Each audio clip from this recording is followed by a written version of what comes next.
இந்திய ஜனநாயகத்தின் பேரடையாளம் இந்த தேர்தல். உலகத்தின் ஆட்சி வடிவங்களில் ஜனநாயகம்தான் சிறந்தது என்று ஒரு கருத்து உண்டு. அதற்கு காரணம், இருக்கிற ஆட்சி வடிவங்களில் குறைந்த தீமை கொண்டது ஜனநாயகம்தான் என்று ஒரு தத்துவம் உலகத்தில் நிலவுகிறது. ஆனால் அந்த ஜனநாயக திருவிழாவில் ஒன்று தொலைந்துவிடக் கூடாது என்பதில் நாம் கவனமாக இருக்க வேண்டும். ஜனநாயக திருவிழாவில் ஜனநாயகம் தொலைந்துவிடக் கூடாது. குழந்தையின் பிறந்த நாளில் குழந்தை காணாமல் போவது மாதிரி ஜனநாயக திருவிழாவில் ஜனநாயகம் காணாமல் போய்விடக் கூடாது என்று அறிவுலகம் கருதுகிறது.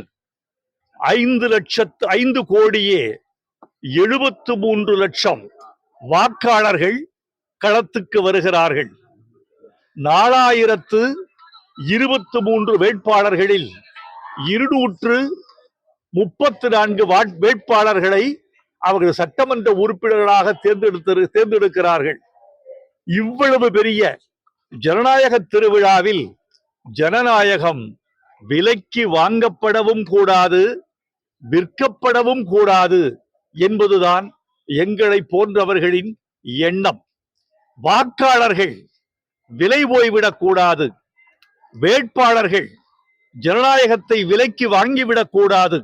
அப்போதுதான் மெய்யான தர்மம், மெய்யான ஜனநாயகம், மெய்யான நீதி, மெய்யான ஆட்சி ஒரு நாட்டில் நிலைபெறும். அதற்கு துணை போவதற்கு இந்த ஜனநாயக திருவிழா பயன்பட வேண்டும் என்று நாங்கள் விரும்புகிறோம். வாக்காளர்களுக்கு எங்கள் வாழ்த்துக்கள், வேட்பாளர்களுக்கு எங்கள் வாழ்த்துக்கள். ஒரு தேர்தலில் ஒருவர் வெல்லலாம், ஒருவர் தோற்கலாம்.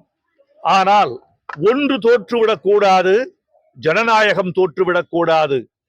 வேட்பாளர்கள் யாரும் வெல்லலாம், யாரும் தோற்கலாம், மக்கள் தோற்றுவிடக் கூடாது.